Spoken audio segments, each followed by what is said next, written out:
सबसे पहले तो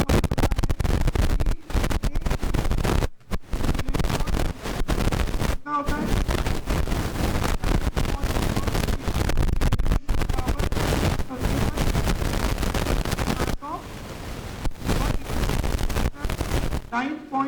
इंटू 10⁻⁻31 kg। ठीक है, अब ये है एक इलेक्ट्रॉन का मास। तो अभी हमारे पास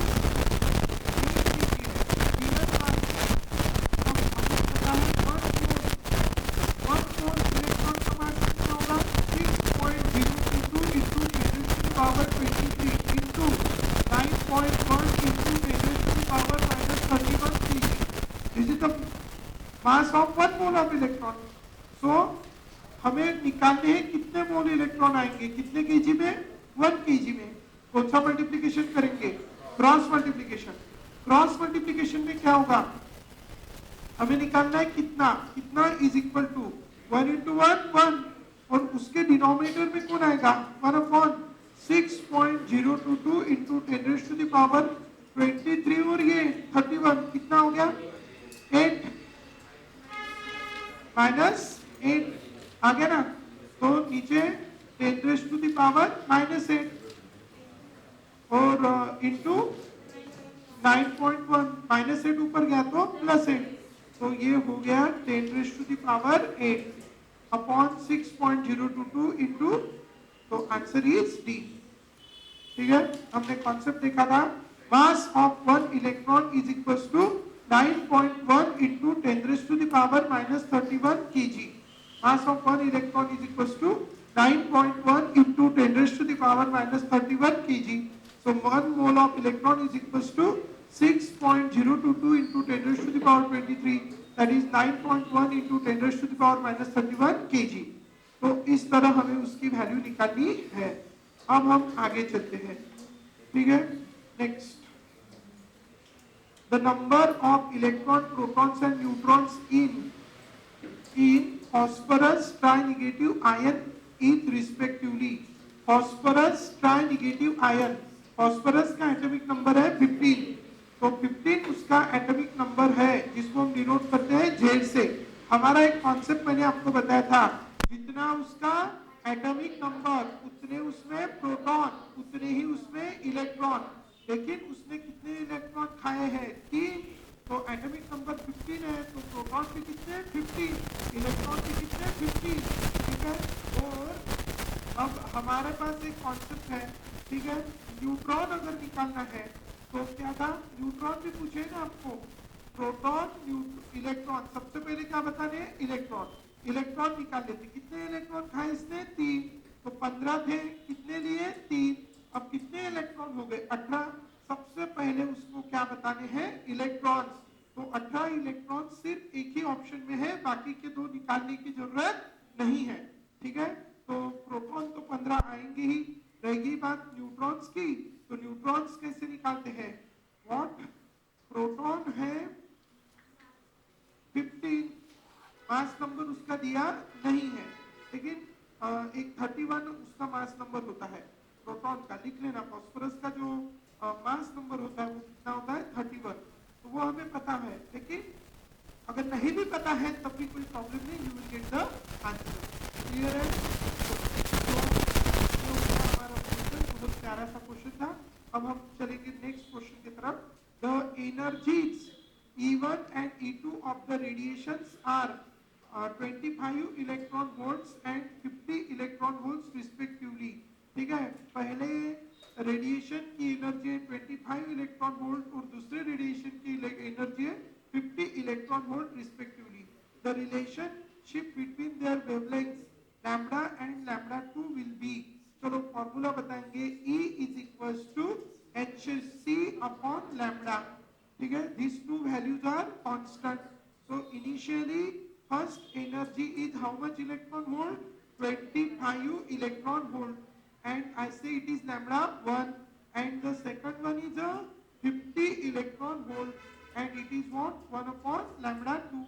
So if I make the division of lambda second upon first, तो second ऊपर आएगा 1 upon lambda 2 और फर्स्ट कहाँ जाएगा उसके नीचे 25, तो ये 1/λ1, तो λ1 कहाँ जाएगा ऊपर, and so 25.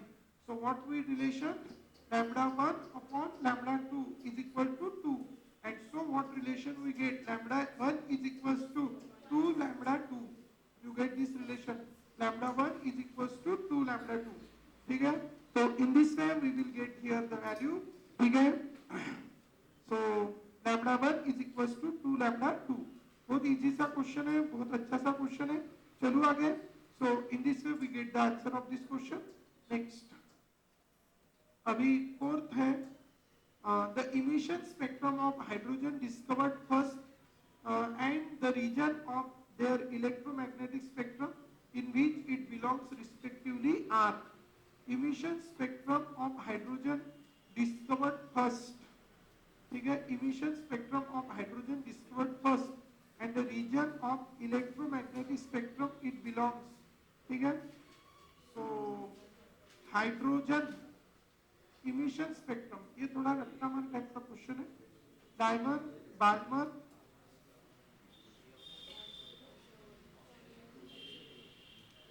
Diamond and ultraviolet.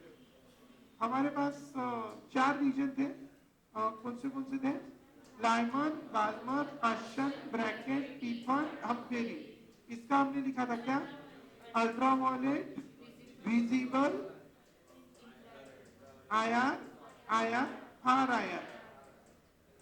ठीक है, तो लाइमन का यूवी, लाइमन का विजिबल नहीं है, बाल्मर का अल्ट्रावायलेट नहीं है, बाल्मर का विजिबल नहीं है. Answer is a.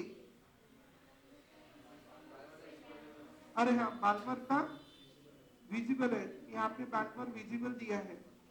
ठीक है, अब 2 है लाइमन और बाल्मर. तो हाइड्रोजन के लिए जनरली ये सारे तो हाइड्रोजन स्पेक्ट्रम के ही है ना.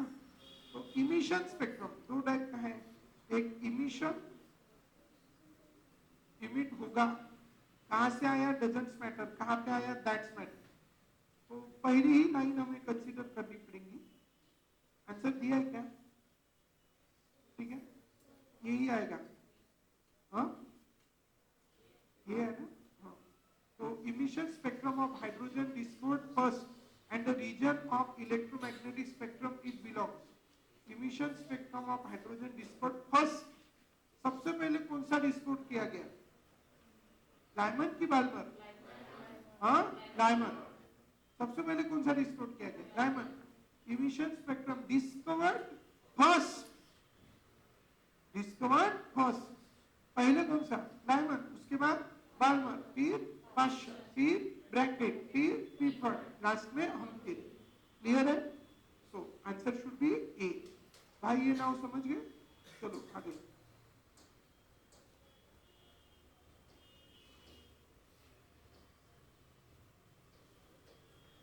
The series of lines present in visible region of the spectrum. ठीक है, क्या है, Lyman, Balmer, Paschen, Brackett, Pfund, हम्पेरी. ठीक है, क्या था, UV, visible, IR, IR, far IR. ठीक है, तो बाल्मर का क्या है, विजिबल. ठीक है, विजिबल वाला एक ही है, कौन, बाल्मर. तो आंसर इज बी. ठीक है, next.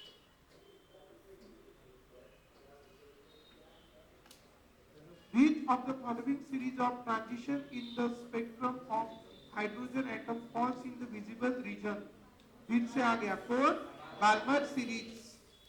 It was the question asked in NEET 2019. ठीक है, ठीक है. यूजी म्हणजे अंडर ग्रॅज्युएट. ठीक है, तुम्ही आता ग्रॅज्युएट नाही आहे, 11th तो ही क्या कहते हैं, यूजी. कारण एक 2 टाइपच्या असतात, एक असते पीजी आणि एक असते यूजी. ग्रॅज्युएशनच्या नंतर म्हणजे after completion, successful completion of your MBBS, you have to give it again NEET, है ना. जब आपका ग्रेजुएशन कंप्लीट हो जाएगा उसके बाद भी आपको नीट देनी है और getting the admission to the MD. ठीक आहे, त्याचे प्रिपरेशन एमबीबीएस करता करता करावं लागते. ठीक आहे, पण आतापासून विचार करू नका, पहिले याचं पहा. ठीक आहे, तो म्हणून जिंदगीत म्हणजे जे डॉक्टर फील्ड कडे जाणार आहे त्यांना किती नीट द्यायचे असतात, 2. एक नीट यूजी आणि एक नीट पीजी. आता पहिले यूजीच पाहू आपण. ठीक आहे, चला.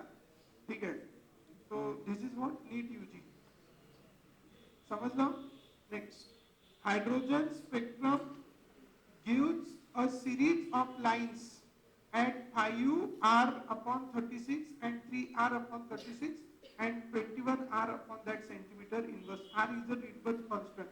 These lines belongs to, ठीक है, what is the formula? 1/λ is equals to rz in bracket 1/n1 square minus 1/n2 square, ठीक है, 1/n1 square minus 1/n2 square. तो r तो r है, लेकिन एक केस में इसकी वैल्यू आ रही है 5/36, तो इसकी वैल्यू 5/36 आने के लिए क्या करना पड़ेगा? तो हम एक एक सीरीज कंसीडर करके चल। अगर हमने लाइमन सीरीज कंसीडर की तो लाइमन सीरीज के लिए क्या होगा? n1 की वैल्यू क्या है? 1 है, तो 1/1 स्क्वायर 1, तो ये आएगा 1/2 स्क्वायर 4, 2 स्क्वायर 4, तो 4 माइनस 1 3, 3/4 है क्या? नहीं है, ठीक है, इसलिए इसकी वैल्यू 1 कंसीडर करके नहीं चलेगा। 2 कंसीडर करो तो 2 स्क्वायर 4 हो गया, 3 कंसीडर किए 3 स्क्वायर 9, तो 9 माइनस 1 8/9, 8/9 नहीं है। उसके बाद कौन सी कंसीडर करते हैं? 4 स्क्वायर 16, हाँ 4 स्क्वायर 16, 16 माइनस 1 कितना? 15/16 है क्या? नहीं, मतलब लाइमन सीरीज नहीं है। बाल्मर के लिए क्या है? 2, तो 1 की वैल्यू क्या हो गई? 2 स्क्वायर 4, और इसकी वैल्यू 3 स्क्वायर 9, तो 9 माइनस 4 5 एंड 9 36 पहली आ गई। तो कौन सी सीरीज चल रही है अभी? Balmer series. तो एक हो गया। दूसरा नेक्स्ट, इसकी वैल्यू सेम रहेंगी 1/4। अब इसकी वैल्यू 3 थी, अभी कितने लेंगे? 4 स्क्वायर 16, 16 माइनस 4 12, 16 माइनस 4 12, 16 माइनस 4 16 4 जा 12, 16 4 जा 64, कितने से डिवाइड करेंगे? 6/32, और जाएगा 3/16 है क्या? हाँ ठीक है, 3/16। तीसरी भी चेक कर लेते हैं, ठीक है, तीसरी चेक कर लो। नेक्स्ट वाली कौन आएंगी?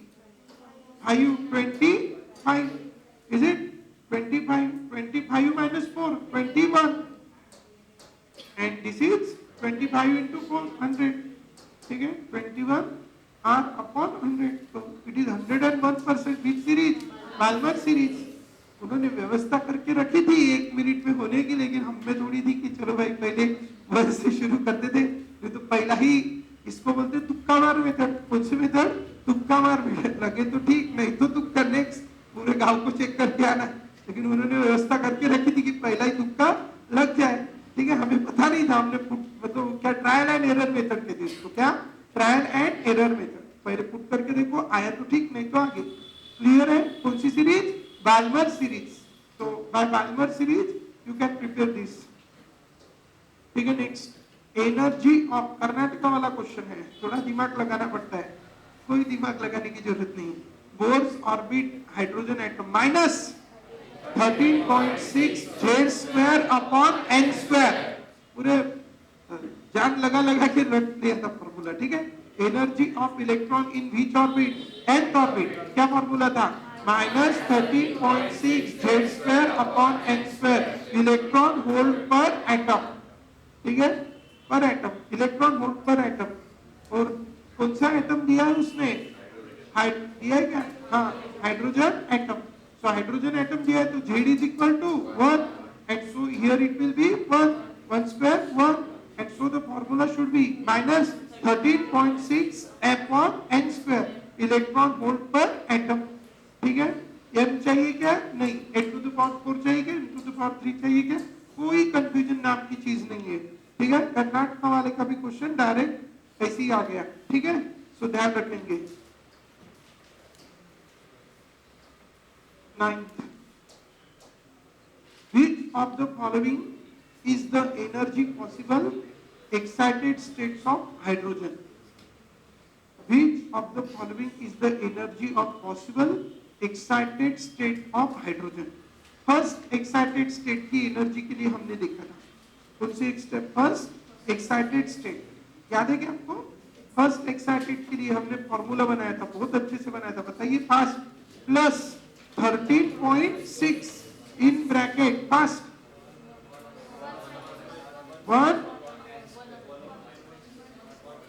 1 अपॉन, यही था formula. Plus 13.6 1 minus 4 first excitation, second excitation, third excitation पढ़ा था? अरे पढ़ा था क्या? फर्स्ट एक्साइटेशन मतलब N1 is equal to 1, formula है चेक करो, ठीक है? तो 1 अपॉन 1 और 1 अपॉन 2 स्क्वायर 4, तो 4 minus 1 3/4।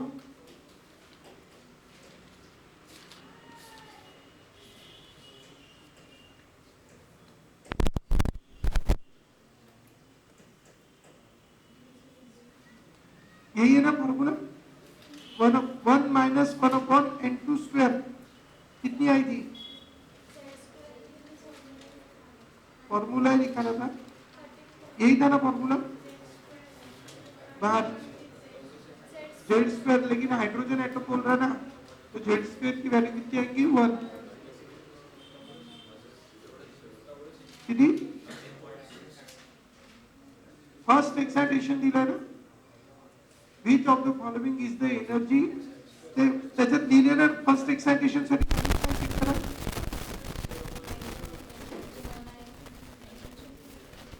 First excitation, second excitation, third excitation, N2 ची 2 फर्स्ट एक्साइटेशन साठी ना।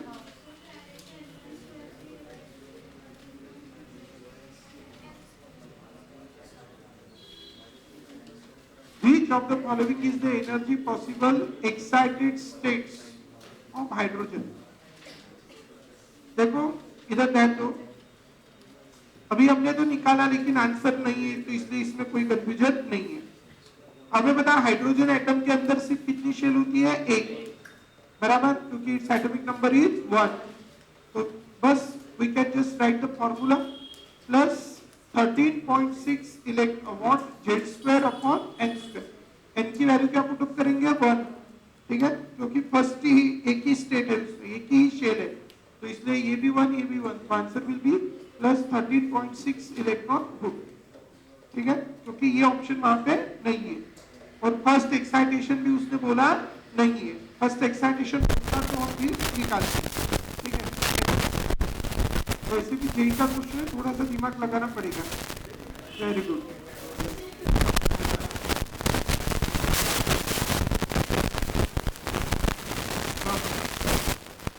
तो कौन सा 10वां था क्या अभी हमने सॉल्व किया कि 9 था?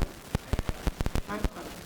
The radius of second fourth orbit of hydrogen atom is second fourth orbit of hydrogen, second fourth orbit formula बोलो fast.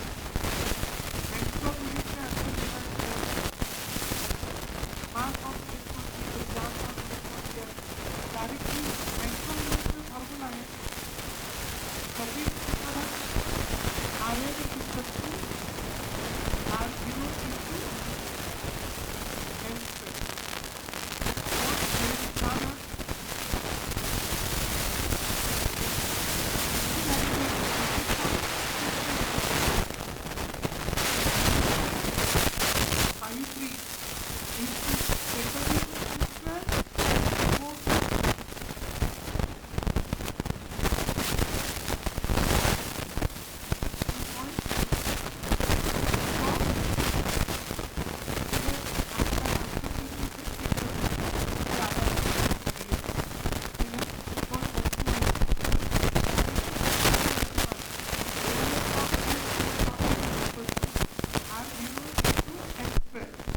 R0 is the radius of first fourth orbit, its value is 0.53, ठीक है, 0.53 into n square, ठीक है।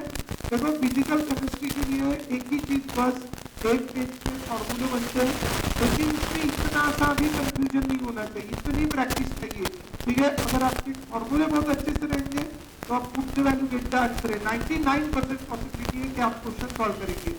और जो NEET और CET में है वहाँ पे बहुत ज़्यादा लेवल नहीं पूछते, ध्यान में रखो, बहुत ज़्यादा लेवल नहीं पूछते, सही में एक मिनट में क्वेश्चन सॉल्व हो सकते हैं। देख लेना 2.12 एंगस्ट्रॉम यूनिट। और सीईटी में एक बात बता रहा हूँ, पूरा पेपर सॉल्व करके आना है, ठीक है। सीईटी में निगेटिव मार्किंग नहीं रहती, ठीक है। और इसलिए जो डिफिकल्ट क्वेश्चन है या ज्यादा टाइम कंज्यूमिंग क्वेश्चन है उसको अवॉइड करना, उसके पीछे मत भागना, ठीक है। पहले केमिस्ट्री ले लेना, ठीक है, उसके बाद बायो ले लेना, मैथ्स है, मैथ्स या फिजिक्स दो ले लेना, क्योंकि केमिस्ट्री में ऐसा होता है कि इजी क्वेश्चन को क्या नाम है उसका, लास्ट ईयर का एक बच्चा है, ठीक है, भोपाल, अभिषेक भोपाल, उसने सबसे लास्ट केमिस्ट्री सॉल्व किया था, ठीक है, और 15 मिनट में सॉल्व किया था केमिस्ट्री, कितने मिनट में 15, तब भी उसको 98% आए केमिस्ट्री, ठीक है, 98% है, अभी बोले ऐसे ही सॉल्व किए, ठीक है। तो इसलिए कभी कभी ऐसा हो जाता कि हम एक क्वेश्चन को 15 मिनट लगा देते हैं फिजिक्स के या केमिस्ट्री के, फिजिकल के, और जो ऐसे देखे बराबर आंसर था उसको छोड़ दिया या ऐसे कुछ भी टिक कर दिया। इसलिए सीईटी और नीट में आपको चैलेंज है, मेन चैलेंज है आपको टाइम का, ठीक है। तो इसलिए जो हेवी क्वेश्चन है उसको थोड़ा अवॉइड करो और जो नॉर्मल क्वेश्चन है उसको सॉल्व करो, उसके बाद हेवी क्वेश्चन पे जाओ। हेवी क्वेश्चन को 15 मिनट देके ऐसा खराब करके नॉर्मल क्वेश्चन भी आप क्या कर देंगे, अवॉइड कर देंगे या छोड़ देंगे ऐसे जिसका आंसर आता है। और इसीलिए आपको ज्यादा से ज्यादा पेपर देने की प्रैक्टिस करनी है, ठीक है। चलो आगे। हाँ, the energy of an electronic and orbit of hydrogen like ion with n orbit radius is 52। और कोई आपस में डिस्कस नहीं करेंगे यार, इतनी इजी क्वेश्चन है, थोड़ा सा तो दिमाग लगाओ। डिफिकल्ट है उसमें भी नहीं लगाएंगे, इजी है उसमें भी नहीं लगाएंगे, काय में लगाएंगे सिर्फ, ठीक है, भगाओ के धंधे में लगाएंगे दिमाग क्या। The energy of electronic, the energy निकालना, energy of an electron n orbit of hydrogen like ion with n orbit radius is this picometre in joule each. उसकी एनर्जी निकालनी है। Ground state, the electron of hydrogen atom is क्या, ground state energy of electron in hydrogen atom is, joule में उसने energy दी है ground state में। जब N की वैल्यू क्या रहेगी उससे रेडियस निकाल लो पहले। रेडियस का फॉर्मूला बोलो, Rn is equal to 0.3। Hydrogen atom बोला है ना, बस formula is n square into 10⁻⁻10। 1 angstrom unit is equal to 10⁻⁻10 metre, 10⁻⁻10 metre, ये मीटर में है। तो पिको मतलब क्या होता है, 10⁻⁻12, बराबर। तो अभी मैं इसको पहले सॉल्व कर लेते हैं। रेडियस दी हुई है 52.9 इंटू 10⁻⁻12 मीटर और डिवाइडेड बाय, इसको भी मैं 29 लिख दूं तो क्या लिख दूं, इसको भी 52.9 into 10⁻⁻2 and into 10⁻⁻10 into n square, ये मीटर कैंसल, बराबर। -12 कैंसल, 52.9 कैंसल, तो n square is equal to 1, n is equal to 1 and first shell में उसकी एनर्जी कितनी है 2.18, तो -2.18 जूल। क्या एनर्जी, क्या मतलब ground state energy, the energy of electron in orbit of hydrogen 20, वही तो आ रही है ना वैल्यू, क्या ग्राउंड स्टेट मध्ये, हाँ बरं आपल्या फॉर्म्युलेने किती येतो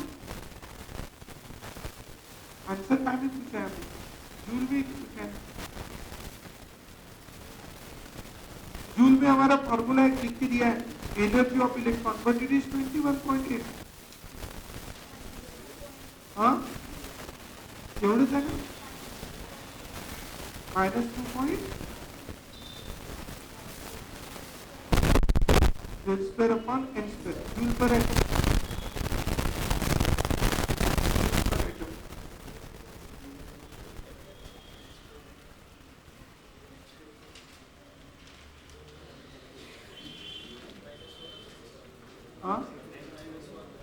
n-1 ground state energy of electron 1 - 1 0 देतो याच्यामध्ये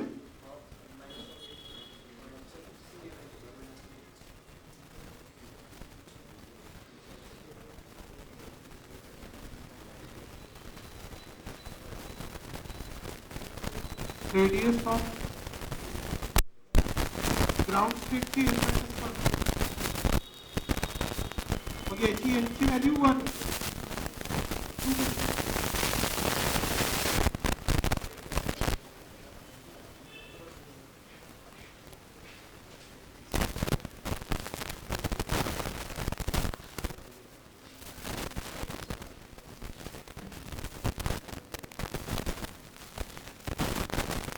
orbit radius is 2.9 kilometer in 2. Energy of electron in hydrogen atom is 2.18.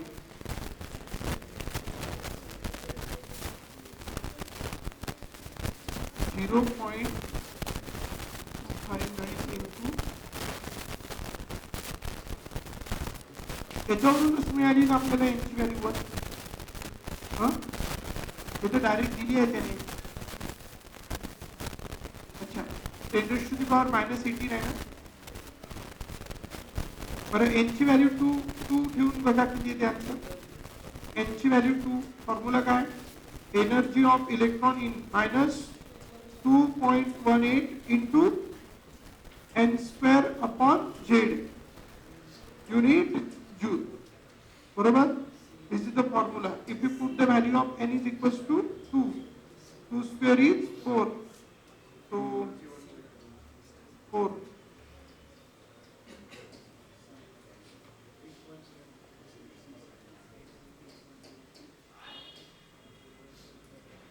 -8.72 into 10⁻⁻18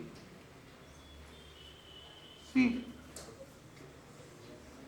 आता आपण सेकंड शेल का घेतली ground state energy ground state n-1 is equal to 1 n-1 is equal to 1 so n is equal to 2 n is equal to 2 बघा आता हा concept आपण नाही शिकलोय पण ground state energy of electron in hydrogen atom is आता ground state hydrogen atom मध्ये ground state म्हटलं तर n इज इक्वल टू 1 पहिली शेल बरोबर मग पहिल्या शेल मध्येच एवढी एनर्जी आहे आता energy of electron and orbit of hydrogen आणि हे आन्सर तू कुठे दिले नाहीये बरोबर म्हणजे फर्स्ट शेल नाहीच आहे आणि याच्यानुसार कुठे येत आहे जी रेडियस येऊन राहिली ती याच्यानुसार म्हणजे याच्या नंतरची शेल आहे किंवा त्या कॉन्सेप्ट नुसार या फॉर्म्युल्यामध्ये ग्राउंड स्टेट म्हणजे किती कन्सिडर करायचा n-1 ठीक आहे ग्राउंड स्टेट म्हणजे पहिली शेल ग्राउंड स्टेटला रिप्रेझेंट कशाने केलं n-1 आणि याच्यामध्ये ती ग्राउंड स्टेट कोणत्या नंबरची शेल असेल फर्स्ट म्हणून n-1 इज इक्वल टू 1 तो n इज इक्वल टू 2 बराबर n इज इक्वल टू 2 तो जी काही एक्साइटेड स्टेट आहे ज्या काही ऑर्बिट्स आपल्याला पडायचं आहे n ची व्हॅल्यू आपण 2 कन्सिडर 2 घेतली 2 जर घेतली तर मग आपल्याला ही व्हॅल्यू मिळेल काय -8.72 into 10⁻⁻18 आन्सर चेक करून घ्या सीच असेल कॉन्सेप्ट घेऊन घ्या when ground state of atom is considered as n minus 1. Ground state of atom is considered as n minus 1. And for hydrogen like atom,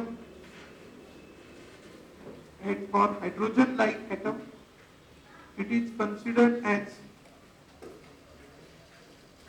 n minus 1 is equal to 1.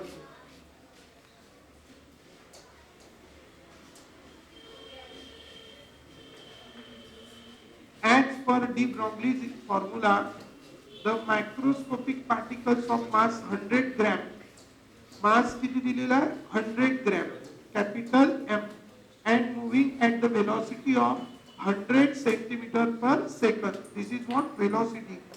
We will have the wavelength of lambda is equals to h upon p. This is which wavelength? De Broglie's wavelength. So h upon p. P is the phosphorus. P is the momentum. What is the formula of momentum? Mass into velocity. So mass into velocity. आणि तुम्हाला जर माहिती आहे h is a which constant? Planck's constant. Its value is 6.626 into 10 raised to the power minus 34.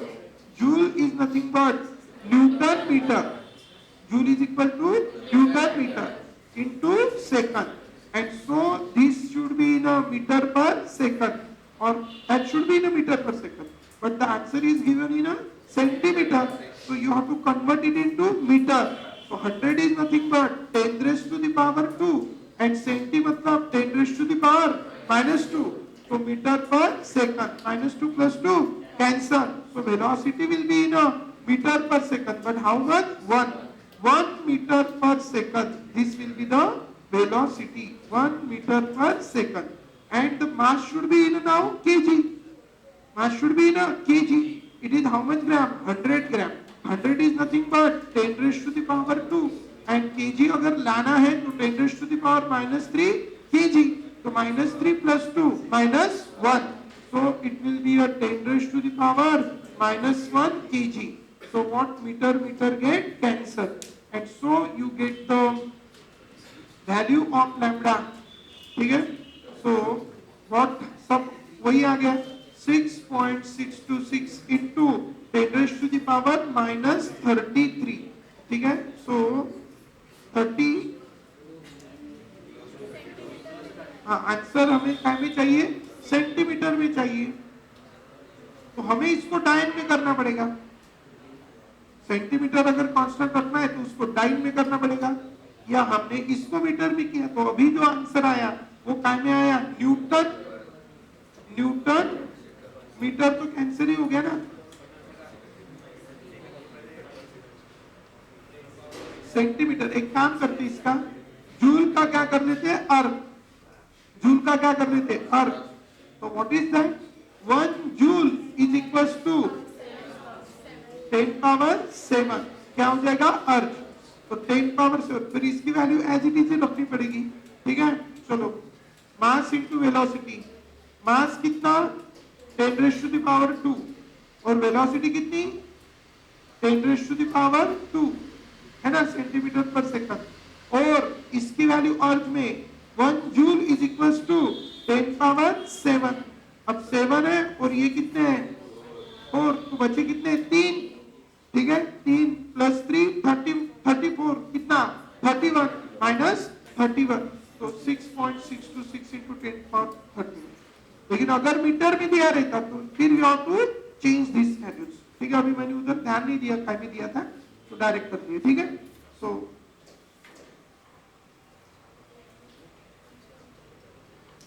in hydrogen atom the de Broglie's wavelength of electron in second Bohr's orbit is. In hydrogen atom the de Broglie's wavelength of electron in second Bohr's orbit is. De Broglie's wavelength 1 upon lambda, given that Bohr's radius A0 is 52.9 picometer. So wavelength 2 pi r वाला एक formula बताया था मैंने last में, बताया था 2 pi r वाला formula, wave number का फॉर्मूला बताया था. 2 पाई आर अपॉन लैम्बडा सांगा वंस मोर क्या फॉर्मूला है lambda is equals to upon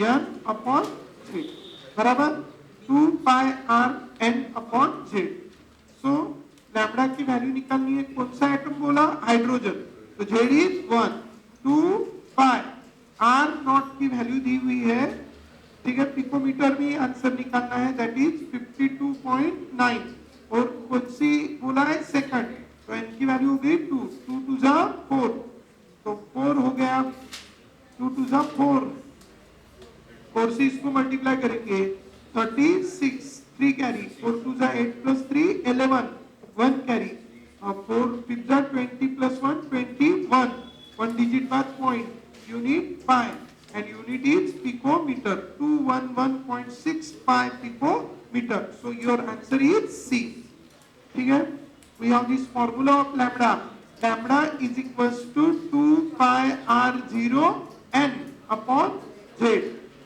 2 pi r n 0 upon z कुछ 20% चीजें ध्यान में रखो फिजिकल केमिस्ट्री फॉर्मूले रोज के लिख के देखना एक यूनिट के फॉर्मूले रोज के कोई प्रॉब्लम नहीं ठीक है बिल्कुल फिजिकल केमिस्ट्री फॉर्मूले organic chemistry name reaction name reagent ठीक है एकदम खतरनाक इनऑर्गेनिक केमिस्ट्री एलिमेंट्स एंड उसके ट्रिक्स ठीक है उसके भी निकाल के दिए पी ब्लॉक के निकाल के दिए ये बस ये चीजें हैं 3 चीजें ओरल ही चाहिए आपको 80% पेपर मिल सकता है उसमें से ठीक है क्योंकि फिजिकल केमिस्ट्री फॉर्मूले 80-90% पेपर मिलेगा एज इट इज एक दो क्वेश्चन में घुमाएंगे सारे यूनिट थोड़ी घुमाएंगे एक आधा यूनिट घुमाएंगे बाकी के यूनिट तो मिलेंगे पूरे फॉर्मूले नाम के लिए एक वर्ड है फॉर्मूला लेकिन हर एक यूनिट के सारे फॉर्मूले लर्न रखने पड़ेंगे देखो कल ये फॉर्मूला एंडिंग में सिर्फ लिखा बस put the value get the answer ठीक है तो जिनको ये फॉर्मूले नहीं पता वो गए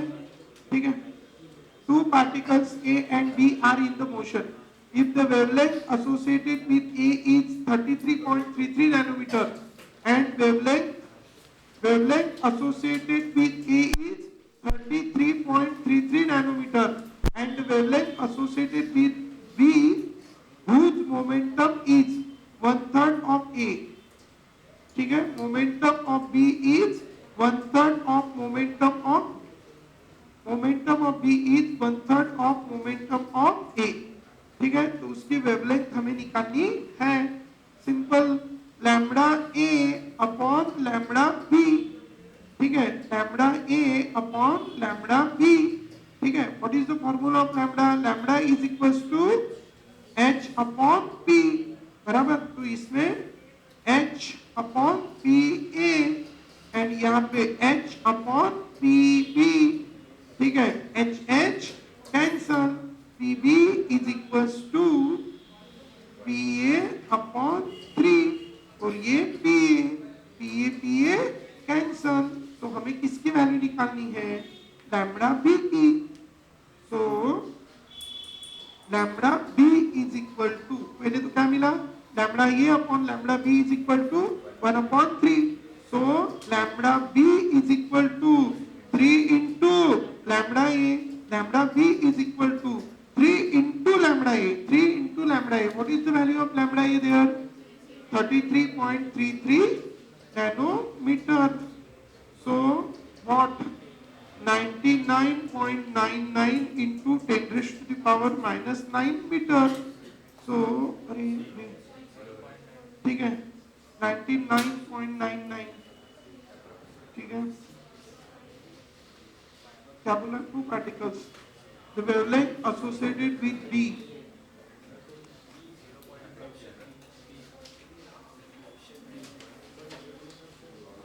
वन ले सकते ना देखो इसको 9.999 into 10 raised to the power minus 8 so that can be written as 10 into 10 raised to the power minus 8 that can be written as 1 into 10 raised to the power minus 7 1 into 10 raised to the power minus 7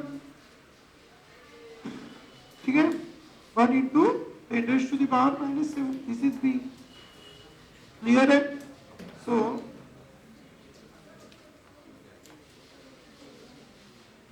quantum number तो ऐसे चुटकी चुटकी में answer आएंगे, चुटकी चुटकी, चुटकी बजाई आंसर, चुटकी बजाई आंसर, ठीक है। The possible values of my for electron with L is equal to 1, L is equal to 1, L is equal to 1, यह है possible values of M for L is equal to 1, -1, 0, plus -L2 plus L, ठीक है, ठीक है।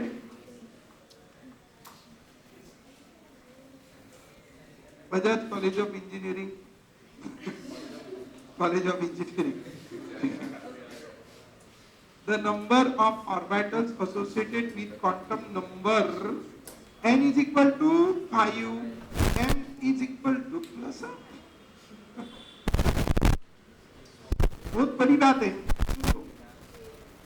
m की value plus आप कैसे आ गई? यस सर, m कुठे गेला सर? क्वेश्चन, हाँ m, यस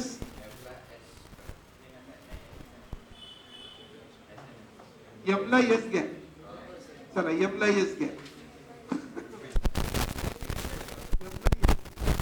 ठीक आहे। का होईना आता m ला जर यस घेतला तो n इज इक्वल टू 5, तो 5 नंबर की शेल है, तो उसमें n स्क्वायर इतनी ऑर्बिटल रहती है, इतनी n स्क्वायर प्रूव कर देता। तो इसके बाद ध्यान में रखना 5 जेई का क्वेश्चन है, इसलिए टाइम है, ठीक है, मतलब चुटकी नहीं बच रही, ठीक है। हाँ, तो n की वैल्यू, n जिस नंबर की शेल उतनी उसमें सब shell, s p d f g, इसमें कितनी ऑर्बिटल? 1, इसमें 3, इसमें 5, इसमें 7 और इसमें 9, तो कितनी हो गई? 4, 5 4 9, 9 7 16, 16 और 9 25, तो n स्क्वायर 25 ऑर्बिटल है, और प्लस अप वाले इलेक्ट्रॉन कितने रहेंगे? 25, s की वैल्यू प्लस अप, अरे ऑर्बिटल 25 है ना, तो उसमें हर एक ऑर्बिटल में 2 इलेक्ट्रॉन, तो अपवर्ड वाले 25 और डाउनवर्ड वाले 25, तो प्लस अप वाले कितने रहेंगे? 25, क्लियर है? Which of the following is not possible? ये देखो मैंने बताया था नॉट पॉसिबल के ऊपर क्वेश्चन पूछते हैं, तो n is equal to 3, l की वैल्यू 0 पॉसिबल है, n is equal to 3, n सब पॉसिबल है, कोई कॉन्सेप्ट नहीं भेजना। m और l की वैल्यू तो नहीं है, l की वैल्यू तो दी है, हाँ s की वैल्यू दी नहीं, इसमें m की वैल्यू दी है। हाँ ये देखो, इसमें L की वैल्यू 0 और M की वैल्यू क्या? अरे है ना, L की वैल्यू 0 है तो M की भी वैल्यू क्या चाहिए? 0।